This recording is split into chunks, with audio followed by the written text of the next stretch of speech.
Cycle ready થઈ ગઈ છે ને આપણે પણ રેડી થઈ ગયા છે. ઓકે, આગળની તરફ નીકળવા માટે. અને થોડુંક પેકેટ બિસ્કુટ વગેરે છે જે કાલનું છે ને આવતીકાલનું લીધેલું છે. અત્યાર સુધી આપણે કંઈ ખાધું તો છે નથી. ઓકે, ને અહીંયા આપણે કેમ્પિંગ રાતે કર્યું હતું.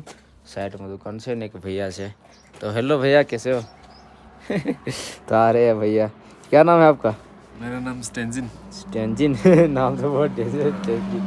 તો ભાઈને આપણે પૂછી લીધું હતું રાતે અહીંયા રોકાવા માટેનું. તો ભાઈએ કીધું હતું ઓકે રોકાજો, કાંઈ વાંધો નહીં.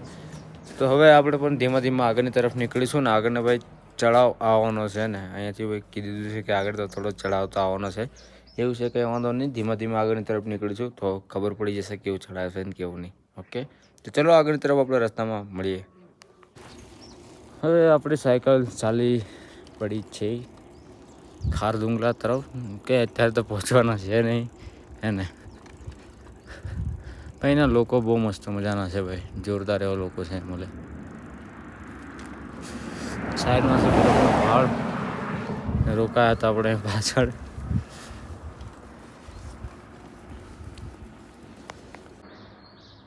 હા, કંઈ પેટ્રોલ પંપ આવ્યું હતું ને અહીંયા પેટ્રોલ પંપ પર થોડાક મસ્ત ફ્રેશ થઈ ગયા છે ભાઈ. કમ્પ્લીટ જો પાણી એવું છે ને, હજી આંગળા મારે છે ને આખા લાલ થઈ ગયા છે. ફૂલ ચિલ્ડ પાણી, એકદમ કુલિંગ, ફૂલ ભાઈ. મોં પણ ધોવાનું એટલું આમ લાગે ને ભાઈ કે મોં ધોય ને તો દિમાગમાં અસર કરે ને બરસ કરીએ ભાઈ પાણી કરીએ ને ભાઈ દિમાગમાં અસર કરે એટલું ઠંડુ પાણી. બોલો, અહીંયાથી ભાઈ નાક ખાલી બ્લેક નાક પડી ગયું છે. ખબર નહીં ઠંડીને કારણે કે કેવું છે, ફાટી ગયું છે. ઓકે, એ તો આપણા કે રેડી થઈ ગયા છે ને અહીંયા ભાઈ જે ક્રીમ વગેરે વેસલિંગ વગેરે તેવું વધારે યુઝ કરવું પડે છે ને, કેમ કે ઠંડીના કારણે ફાટી જાય. વેસલિંગ જોઈએ. સામેની તરફ છે બરફ છે, થોડો છે આ બરફ પર, આ પહાડ પર થોડો છે ને. આગળની તરફ વધારે છે પાછો. કમ્પ્લીટ ઓકે થઈ ગયા છે.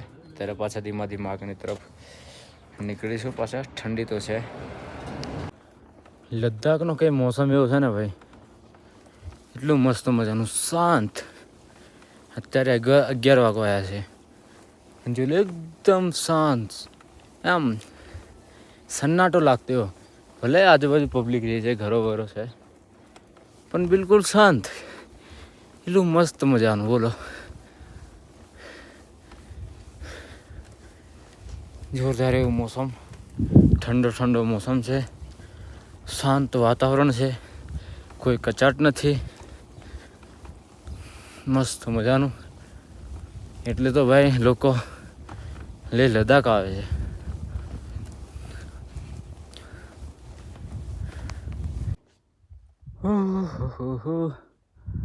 અહીંયા ઉપર રહેવાનું હતું, પણ આપણે હવે જે સામેની તરફ છે ચડાવ હે ને, જે સામેની તરફ છે ચડાવ, અહીંયા આપણે ઊભા રહીશું. અને આટલા સુધી ચડતા શ્વાસ ફૂલી જાય. આપણે ક્યાંથી આવ્યા હતા તમને બતાવું. જે નીચેથી કીધું હતું કે આપણે ઉપરની તરફ આ જગ્યા પર ઊભા રહીશું. અને શ્રીનગર અહીંયાથી છે 250 કિલોમીટર. આપણે જે ઊભા હતા એ સામેની તરફ ઊભા હતા અને અહીંયા ઊભા હતા. તમને બતાવ્યું હતું કે અહીંયા આપણે ઉપરની તરફ ઊભા રહીશું ભાઈ. ચડાવ એટલે બહુ ડેન્જર. અત્યારે પવન ફૂલ છે. સામેની તરફ છે બરફનો પહાડ અને સામેની તરફ દેખાય છે બરફનો પહાડ. એટલે આ બાજુથી પવન આવે છે. સારું છે, આપણે જવાનું છે આમ બાજુ. ઓકે, પવન ઠંડો છે ને, પવન બિલકુલ ઠંડો છે ભાઈ. હજી સુધી તો લેહ નથી પહોંચ્યા. આપણી આ રહી પ્યારી સાયકલ, જે છોટાઉદેપુર ગુજરાતથી લદ્દાખમાં ઊભી રહી છે ભાઈ. લોકોનું સપનું હોય લદ્દાખમાં આવવાનું. લદ્દાખમાં ઊભી છે આપણી સાયકલ.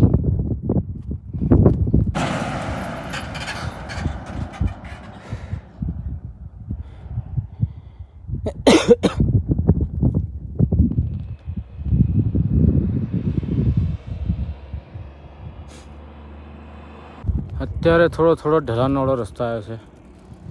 આ રસ્તો એમને એમ ઢલાનવાળો રસ્તો આવ્યો નથી. જે આપણે પાછળ જે ચઢાઈ કરી છે ને ભાઈ, એ તો તમે વિડીયોમાં જોઈને ખબર પડી ગયા છે કે એવો ચઢાયો હતો. હા, આવા કંઈ ખતરનાક છે લદ્દાખના રોડ. એવું કહેતા હશે કે કમ કેવા હશે લદ્દાખના રોડ, કે કમ ડેન્જર હશે.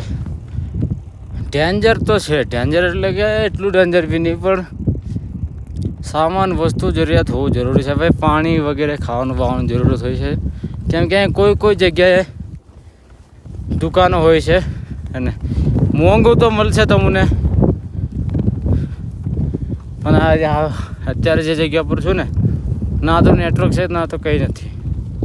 ઓકે, જે ખાલી 5 કિલોમીટરનો રસ્તો હોય ને ચઢાઈવાળો, એ 5 કિલોમીટરનો રસ્તો આપણને 10-15 કિલોમીટરનો લાગે, એટલો લાંબો રસ્તો લાગે.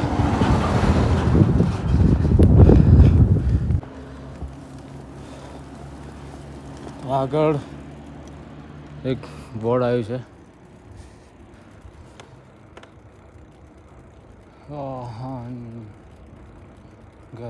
ખાનગર લમયુરા નિમોન લે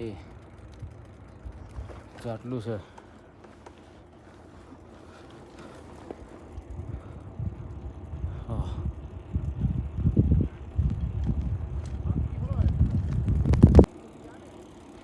હવે એવું લાગે છે ને ભાઈ કે હવે પેક થવું પડશે, કેમ કે આગળની તરફ પૂરો બરફનો પહાડ જોવા મળે છે. ખબર નહીં સાઈડ પર હશે કે કેવું છે તો ખબર નહીં પડતી. અહીં પણ બોર્ડ માર્યું છે, જો ભાલુ, ચિત્તા વગેરે, લોમડી હે ને જે છે કંઈ સામે તરફ છે. આગળ જોઈએ ભાઈ કેવો હશે ને કેવો માહોલ. નહીં કંઈ દુકાન હોય તો બહુ સારું છે. હવે થોડું કંઈ દુકાનો હોટલ એવું આવે છે, પણ એ હોટલો વગેરે બધું અત્યારે બંધ છે. અને હજુ મારા ખ્યાલથી 1 મહિના પછી બધી રીતે કમ્પ્લીટ ચાલુ થશે, કેમ કે અડધું કંઈક બને છે ને એવું તેવું છે બધું.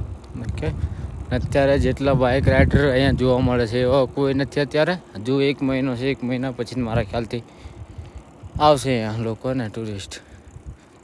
જોઈએ આગળ કંઈ દુકાન વગેરે હોય તો ચા પીશું, થોડી વાર રેસ્ટ કરશું, કેમ કે લગાતાર ચાલે છે આપણે ને, જે ત્યાંથી આપણે ચાલતા હતા હજુ તક લગાતાર ચાલીએ છે અત્યાર સુધી. આગળ જઈએ ને કંઈ દુકાન જોઈએ તો આપણે થોડોક રેસ્ટ કરશું, આરામ કરીશું.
હા, મારી જોડે છે ભાઈ લદ્દાખના કૂતરા. જોઈ લો ખાલી, ડોગ. આ છે લદ્દાખના રીચ જેવા તો દેખાય, રીચ જેવા દેખાય. રીચ મિની રીચ આવે ને, મિની રીચ કેવો દેખાય. આ એટલું મોટું આટલું છે તો બચ્ચા તો જે ડેન્જર દેખાય.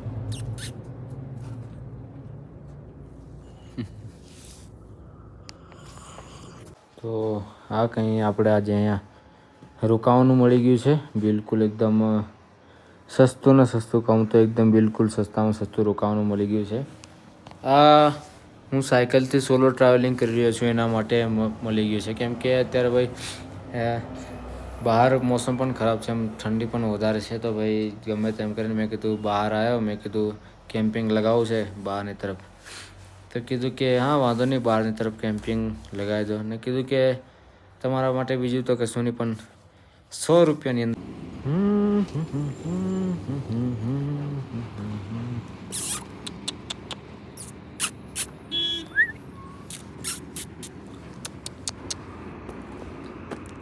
અરે યાર, લદ્દાખના ડોગ અને લદ્દાખના ડોગ છે.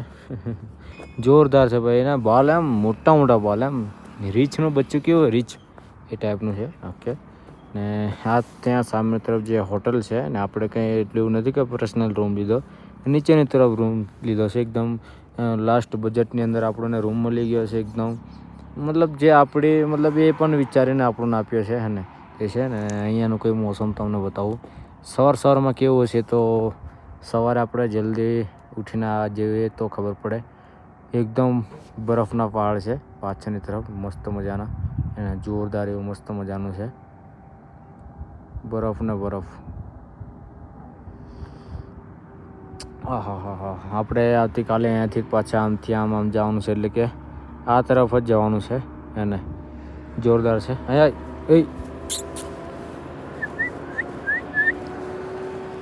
હા હા હા, ઇધર આ જા. કहाँ ભગ રહા? ઓય ઓય ઓય ઓય. અમારો ગાઈડ છે, ગાઈડ હે ને, આની પાછળ જાઉં છું. તો હેલો મિત્રો, અત્યારે આપણે રોકાઈ ગયા છે. આપણે આ સાયકલ રહી ને આપણે છોટાઉદેપુર ગુજરાતથી સોલો ટ્રાવેલિંગ કર્યા છે, પણ ભાઈ સાયકલથી. ને અત્યારે હું લદ્દાખમાં છું અને આગળની તરફ જઈ રહ્યો છું, એટલે કે ખારદુંગલા તરફ જઈ રહ્યા છું. ને ઠંડીની તો વાત શું કહો ભાઈ, અલગ ઠંડી છે ને લદ્દાખની અંદર. તો આપણો બ્લોગ અહીંયા સ્ટોપ કરીએ છીએ. બ્લોગ સારો લાગ્યો તો એક લાઇક શેર સબસ્ક્રાઈબ જરૂર થઈ જાય. તમારા ભાઈને સપોર્ટ કરતા રહેજો. અને આગળની તરફ હું બ્લોગ બનાવતો રહીશ. તો આપણો બ્લોગ અહીંયા બંધ કરીએ છીએ, એન્ડ કરીએ છીએ. આપણો બ્લોગ અહીંયા આપણે પૂરો કરીએ છીએ, સ્ટોપ કરીએ છીએ. ફરી એક બ્લોગ સાથે મળીશું. તો હર હર મહાદેવ, જય હિન્દ, જય ભારત, જય આદિવાસી.